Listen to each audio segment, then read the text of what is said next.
Halo semuanya, perkenalkan nama saya Jovania Nabil Pratama, nomor absen 18 dari kelas 14. Dan pada kesempatan kali ini, saya akan menjelaskan mengenai biografi kehidupan dari Mary Carey dari buku yang sudah saya baca sebelumnya. Jadi untuk sumber dari teks biografi ini berasal dari buku komik tokoh-tokoh besar dalam sejarah Mary Carey. Dan di dalam teks biografi yang sudah saya buat ini terdapat strukturnya yang terdiri dari 3 struktur, yaitu orientasi yang berisi pengenalan latar belakang dari Mary Carey, kemudian peristiwa penting atau permasalahan yang berisi rentetan peristiwa penting serta permasalahan yang dialami oleh Mary Carey, serta yang terakhir ada reorientasi yang berisi kesimpulan serta pandangan penulis dari kisah hidup Mary Carey. Mary Carey, atau yang saat kecil dipanggil Manya, lahir pada 7 November 1867 di sebuah keluarga kelas menengah di Warsawa, Polandia. Orang tua Mary adalah guru sekolah. Ayahnya mengajar sains dan matematika, sekaligus seorang pengawas sekolah, sedangkan ibunya merupakan kepala sekolah. Sejak kecil, Mary Carey memiliki rasa ingin tahu yang tinggi terhadap bidang sains. Ia kerap kali bermain dengan peralatan sains ayahnya.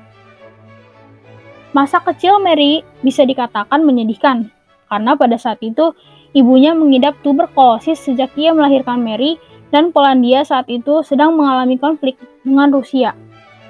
Kakak tertuanya, Sophie, pun meninggal saat umur Mary kala itu 9 tahun. Walaupun begitu, orang tua Mary juga sering mengajak anak-anaknya untuk berlibur, di mana pada waktu-waktu tersebut Mary menemukan kecintaannya pada membaca.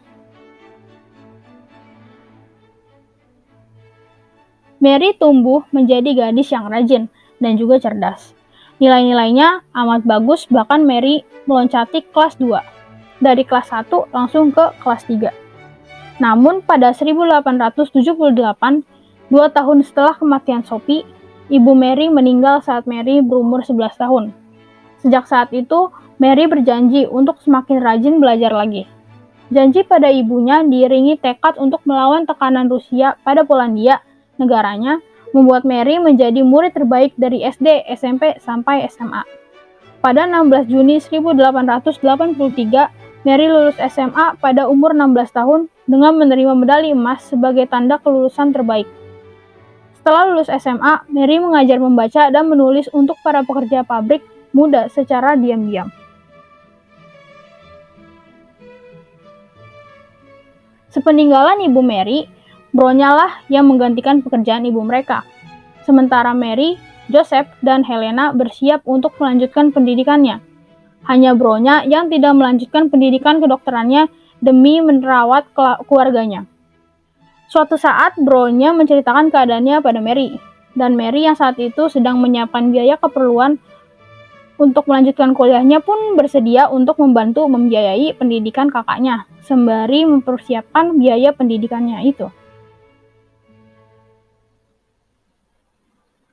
Pada tahun 1886, ketika Mary berumur 19 tahun, Bronya pindah ke Prancis untuk melanjutkan studinya. Selama Bronya di Prancis, Mary lah yang kebanyakan membiayainya dengan gaji hasil mengajar les serta bimbingan. Pada Maret 1889, Bronya berhasil menjadi dokter, dan kini ia ingin membalas kebaikan adiknya, Mary. Sehingga pada September 1891, Mary pun berangkat ke Prancis. Di Prancis, ia mendaftar di Departemen Sains Universitas Sorbonne, Paris. Tentu saja di sana Mary terlihat menonjol dan berbeda, apalagi hampir seluruh siswa di sana merupakan laki-laki. Pada tahun 1893, saat Mary berumur 26 tahun dan di tahun keduanya berkuliah, Mary mendapatkan nilai tertinggi pada ujian diploma fisika. Dalam tahun berikutnya, Mary juga mengambil tes diploma matematika dan lulus dengan nilai tertinggi kedua. Hanya dalam waktu 3 tahun, ia berhasil meraih 2 gelar, dan Mary lulus lebih awal dari College, dan pada 1894 ia bekerja sebagai preset di laboratorium riset College tersebut. Di sana ia bertemu Pierre Carey, seorang fisikawan. Mary menjalankan eksperimen-eksperimennya di laboratorium Pierre. Pierre sering datang ke laboratorium membantu Mary. Pada saat yang sama, Mary juga tertarik pada kepribadian Pierre yang rendah hati dan gairahnya pada ilmu pengetahuan. Suatu hari, Pierre mengungkapkan perasaannya kepada Mary dan mengajaknya untuk menikah.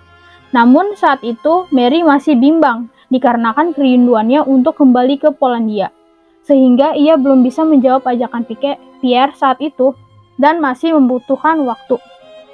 Pada akhirnya, Mary menerima ajakan Pierre untuk menikah, dan pada 26 Juli 1895, Mary menikah dengan Pierre Carey. Ia pun mengganti nama belakangnya dari Mary Sklodowska menjadi Mary Carey. 12 September 1897, Mary Carey melahirkan seorang anak perempuan yang diberi nama Irene Carey. Di tahun yang sama pula, Mary menyewa gedung Universitas Paris dan menggunakannya sebagai laboratoriumnya untuk melakukan eksperimen mengenai uranium. Akhirnya, pada Juli 1898 dan Januari 1902, Mary menerbitkan 2 makalah hasil risetnya. Tulisan Mary memperkenalkan 2 elemen radioaktif, polonium dan radium, yang ditemukan dalam biji uranium. Pada tahun 1903, setahun setelah menerbitkan tesisnya, Mary menerima banyak penghargaan. Pada bulan Mei, ia menerima gelar doktor ilmu alam dari Universitas Paris. Pada bulan November, ia menerima Davis Polk dari Lembaga Kerajaan Inggris Raya, dan pada bulan Desember, Mary dan suaminya mendapatkan kehormatan menerima hadiah Nobel dalam bidang fisika.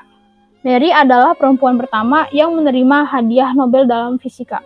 Saat itu, ia berumur 36 tahun. Tahun 1904, putri kedua pasangan Curie lahir dan dinamai Eve. Dan di tahun yang sama juga, Pierre ditunjuk sebagai profesor fisika di Sorbonne. Akan tetapi, pada 19 April 1906, Pierre meninggal setelah tertabrak kendaraan dalam perjalanan pulang mengajar di malam hari. 3 tahun berlalu dan pada tahun 1910, Mary menerbitkan riset seperti klasifikasi elemen radioaktif, tabel konstan radioaktif, dan penentuan prototipe radium internasional. Pada tahun 1911, Mary Carey sekali lagi mendapat kehormatan dari Yayasan Nobel di Swedia. Mary dianugerahi hadiah Nobel kedua dan kali ini untuk kimia. Pada tahun 1914, di umur 47, Madame Carey mendirikan Institut Radium Paris di Paris dan menjabat sebagai presiden direkturnya. 4 tahun kemudian, Polandia merdeka. Kemerdekaan Polandia ini mengizinkan Madame Carey mendirikan institut radiumnya yang kedua di Polandia pada tahun 1932. Sayangnya, pada 4 Juli 1934, di usianya yang ke-67, Madame Carey meninggal dan dikuburkan di samping makam suaminya di pemakaman umum Sceaux di Paris. Kematian Madame Carey membuat dunia saat itu kehilangan sosok penting dalam bidang sains. Dunia kehilangan seorang wanita tangguh yang berjasa pada pengembangan pengetahuan dan kemanusiaan. Sosok yang rajin dan tekun dalam tiap hal yang ia kerjakan. Sosok wanita yang menginspirasi ilmuwan wanita lainnya untuk sukses berkiprah dalam bidang sains. Pengetahuan dan pemahamannya dalam bidang sains telah membantu banyak orang dan kehadirannya tentu akan selalu dikenang sepanjang masa. Sekian itu saja presentasi dari saya. Terima kasih banyak atas perhatiannya.